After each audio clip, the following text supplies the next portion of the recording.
So this is kind of related to the last question.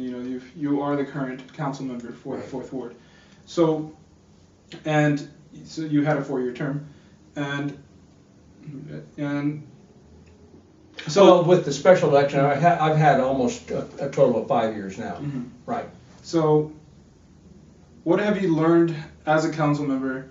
Your experience now, being a council member. What have you learned about being a council member? What have you learned about the city of San Bernardino, and maybe what have you learned also about the Fourth Ward? That's kind of a tough question because I've learned so much, and it's hard to really compact it into a short answer or a reasonably short answer. The Fourth Ward, I haven't really learned anything specifically about the Fourth Ward. Oh, sure, certain businesses that I've come in contact with, I've met a lot of people, of course. The Arrowhead Springs Hotel property is in the Fourth Ward. I've learned an awful lot about that specific thing in the Fourth Ward. That is a property that is 2,000 acres that is on the market to be sold. Campus Crusade for Christ, that used to be their world headquarters.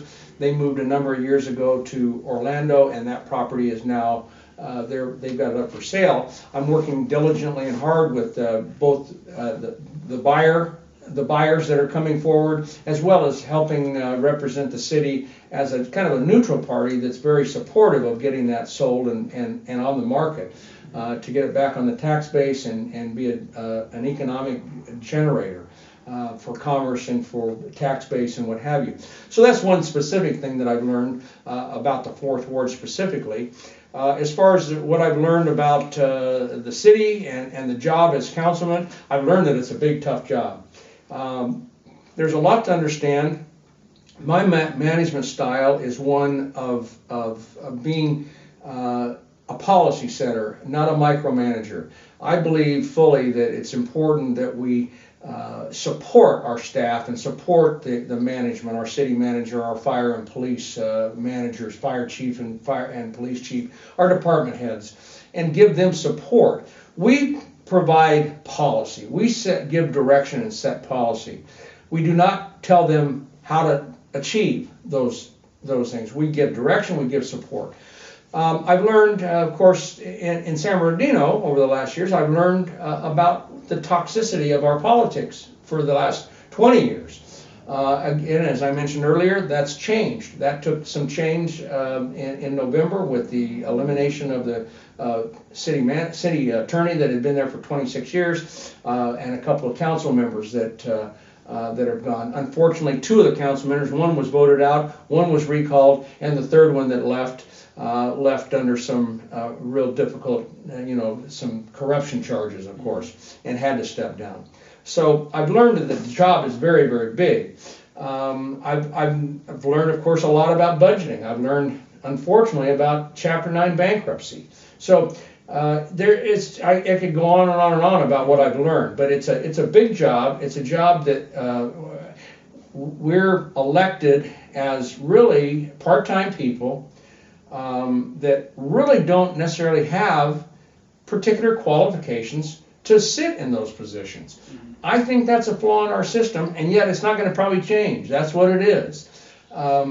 So what I've tried to do is learn and not act as though I have the answers. Mm-hmm. Some of my colleagues they think it's their way or the highway, they understand everything, they know more than everybody else, and it's not. It's a collaborative effort, and you really have to defer to the managers, to the professionals, to let them do it. Now you have to be able to judge and hold them accountable for results, so it's important that you, number one, give them the direction of what you want to achieve, and then be able to measure that through the results and be able to effectively determine whether you've succeeded in the direction that you've set forward.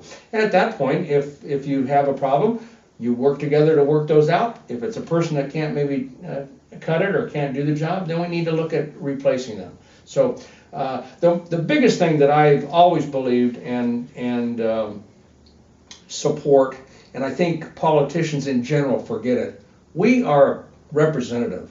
We represent the people. We don't represent special interests. Well, we do, but we shouldn't let that influence us unduly. We don't represent the employees. We don't. We represent, in this case, 210,000 people that live and work in the city and make their homes in the city of San Bernardino, and we have to remember that those people are paying taxes. That's the income that comes into the general fund that pays all of our salaries, all the fire, police salaries, the employee salaries. We have to remember who we work for and who we represent. And I've always believed that, and I've tried to operate under that auspices. Thank you very much.